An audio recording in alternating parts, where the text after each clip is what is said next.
커다랗고 화려해서 위엄과 품위가 느껴져 눈길을 잡는 꽃이 있습니다. 작약, 피오니입니다.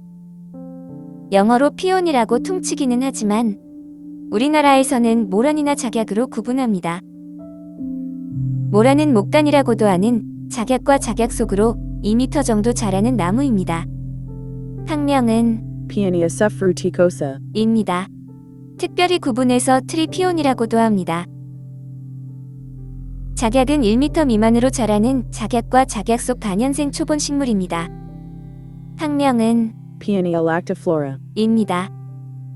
굳이 구분하자면 모란은 나무에 속하고 작약은 풀에 속합니다. 피온이라는 이름은 그리스 로마 신화에서 의학과 치료의 신인 아스클레피오스의 제자인 파에온의 이름을 따라 명명되었답니다. 파에온은 상처 입은 신들을 약초를 이용해 치료하는 일명 신들의 의사였답니다. 그런 제자의 능력을 질투한 아이스클레피오스가 질투해서 그를 해치려고 하자 제우스가 파에온을 피오니 꽃으로 바꿔서 구했다고 하네요.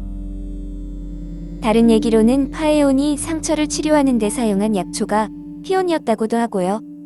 그래서 이 꽃이 작약종이 Peonia. 되었답니다. 작약의 치료 효과는 우리 선조들도 알고 있었어요. 오래전부터 귀중한 약재로 사용되어 왔습니다.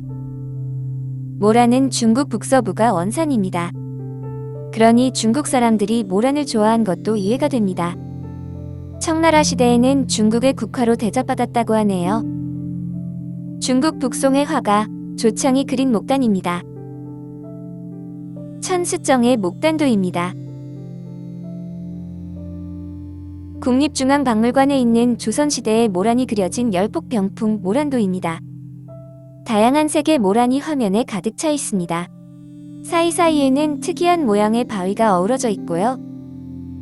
꽃이 크고 그 색이 화려해서 꽃 중의 왕으로 임금을 상징해서 조선 왕실에서 궁중의례나 궁중행사에 사용되었다고 합니다.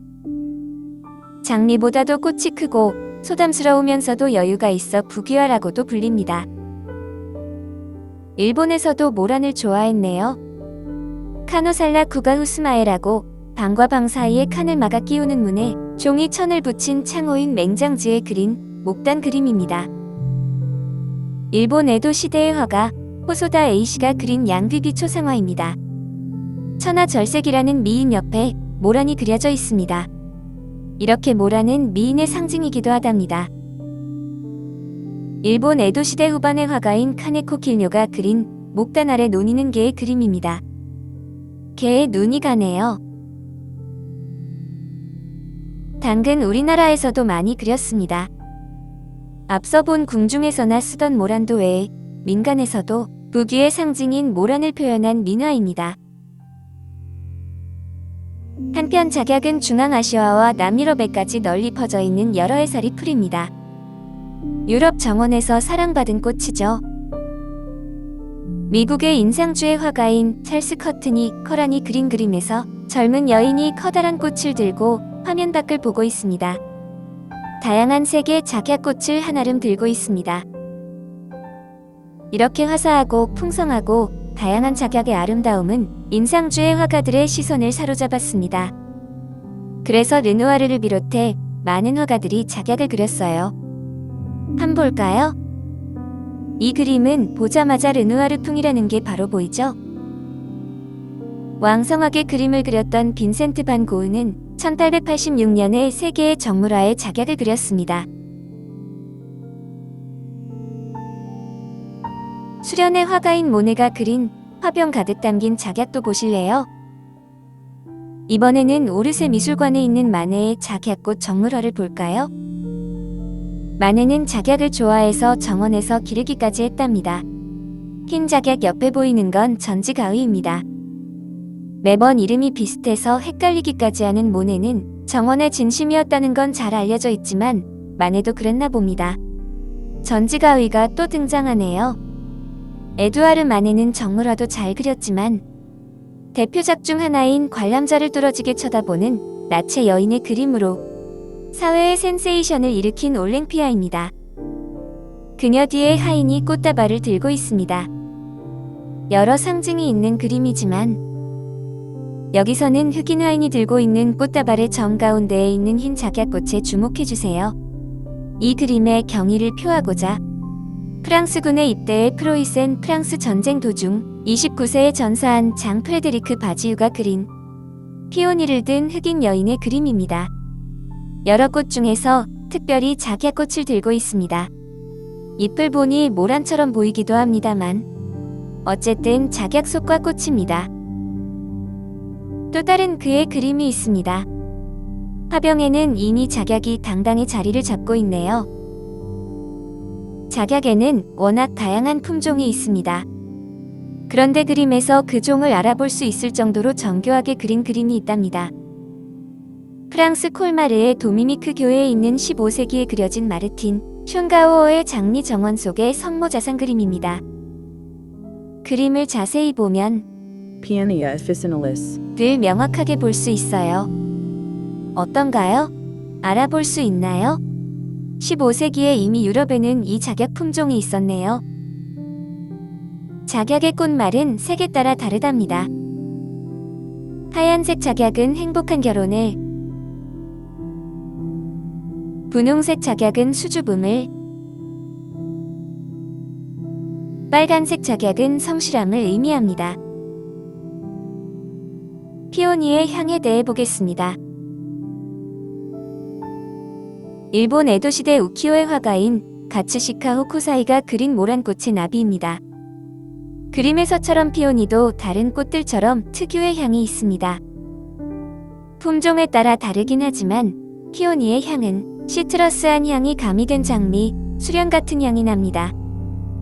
2021년 아메리칸 저널 오브 플랜트 사이언시즈에 보고된 적작약이라고 알려진 피오니아 락티플로라 중에서 8개 품종의 향을 분석한 결과 10개의 주요 휘발성 화합물이 있다고 밝혀졌습니다만 품종이나 하이브리드에 따라 다 다르다고 합니다. 몇 개만 볼까요? 마일드한 치자꽃이나 히아신스 향이 나는 완페니르타놀, 달콤한 미모사나 헬리오트로프 향이 나는 피오니꽃 향이 포페닐부탄 투올, 이슬을 머금은 장미 꽃잎향 같은 피오니 향이 나인디세닐 아세테이트 등이 있습니다. 이 성분들을 다 섞어도 피오니 향을 얻을 수는 없다네요. 그래도 상업화된 피오니 향이 있으니 걱정 마세요. 그중 하나가 기보단사에서 나오는 피탈리아라는 게 있어요. 장미와 피오니의 향에 과일향이 더해진 향이 난답니다. 작약향을 좋아하세요? 그닥 강한 특성이 없어서인지 작약향을 맡을 수 있는 향수는 별로 없습니다만 몇 개만 소개하겠습니다. 워낙 장미향으로 유명한 클로에 오트 파듐입니다. 이 향수는 탑노트에서부터 작약의 향을 맡을 수 있습니다. 2008년에 새로 런칭되면서 기존의 클로에에 비해 좀 더 가볍고 신선하게 조향했다고 하네요. 클로에 병의 상징이 된 리본은 하나하나 사람이 손으로 묶는다고 합니다. 1993년 피피상에 빛나는 디오르에서 출시된 균입니다. 모래 언덕이라는 뜻이죠. 푸르른 바다에 맞닿은 반짝이는 모래 언덕이 생각납니다. 태양은 빛나고 바다바람은 살랑거리고 있습니다. 평화로운 꿈같은 세계의 향입니다. 시트러스한 탑향의 작약향이 풍깁니다. 1995년에 에스티로데에서 출시된 플로럴계 향수 플레저입니다. 모든 계절, 모든 순간의 모든 여성들을 위한 향이라는 모토로 디자인되어서 매 순간 매일같이 소소한 즐거움을 느끼는 현대 여성을 위한 향수입니다. 뿌리자마자 바로 느껴지는 백합향의 작약 제스민 향들로 플로럴합니다. 사용한 이미지는 여행용 미니어처의 사진이라 실제 향수병과는 좀 다르네요. 1995년에 출시된 에스티로데의 플로럴 향수인 플레저의 성공에 힘입어 2002년에 출시된 플레저 인텐스입니다. 관능적이고 유혹적인 강렬한 여성의 느낌을 담았습니다. 플레저에서보다 작약의 향을 보다 강하게 맡을 수 있습니다. 사용한 이미지는 역시 여행용 미니어처라 병 모양이 좀 조악합니다만 플레저에서보다 작약의 향을 보다 강하게 느낄 수 있을 것 같은 색을 갖고 있네요. 조르지오 아르마니가 소유한 빌라가 있는 지중해의 시칠리 섬과 튀니지 사이에 있는 판텔렐리아 섬에서 여름 휴가를 지내면서 받은 영감으로 만들어진 향수입니다.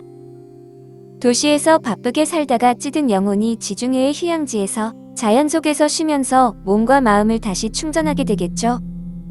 그렇게 자연과 조화를 이루면서 강하고 품위 있고 자유로운 정신을 가진 여인의 이미지랍니다. 민트향이 가미된 시트러스한 탑향에 이어 촉촉한 제스민, 이슬 먹은 작약과 장미향의 뉘앙스를 가진 핑크페퍼의 향이 이어집니다. 겔랑의 아쿠아 알레고리아 로사로사입니다. 자연의 경이로움과 아름다운 원재료의 경의를 표한다는 모토로 나오는 겔랑의 아쿠아 알레고리아 향수 시리즈 중 하나입니다. 이 시리즈의 병 모양은 다 똑같이 벌집 모양의 장식이 있답니다. 겔랑의 역사를 보면 이게 나폴레옹의 벌 모양에서 유래되었다는 걸 바로 알 수 있겠죠?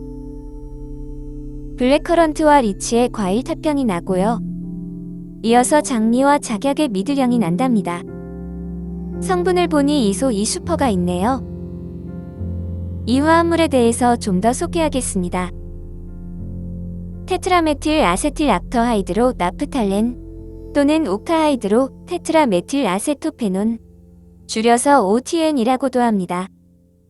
샌다루드나 시다우드 같은 나무향이 나는 화학물로 워낙 향이 오래 지속되어서 향수뿐 아니라 샴푸, 세제, 섬유유연제, 방취제 또는 탈취제 및 방향제 등등에 많이 사용된답니다. 위키피디아에 있는 합성 루트가 있어 소개합니다. 미르센으로부터 가장 기본인 딜즈 알더 반응으로 합성됩니다. 꽤 많은 향수에 아이소 2슈퍼가 들어있는 걸 볼 수 있어요. 끝으로 베르사체의 브라이트 크리스탈입니다. 병뚜껑을 다각도로 커팅해서 크리스탈을 형상화했습니다. 핑크핑크한 느낌이 좋죠? 고매향의 유행에 따라 유자나 석류 같은 과일향의 탑노트를 물처럼 신선한 연꽃향이 눌러주면서 이어 목련 그리고 작약의 꽃향이 납니다. 이외에 이미지가 없어 소개하지 못한 조말론의 피오니 앤 블러쉬 스웨이드도 있습니다.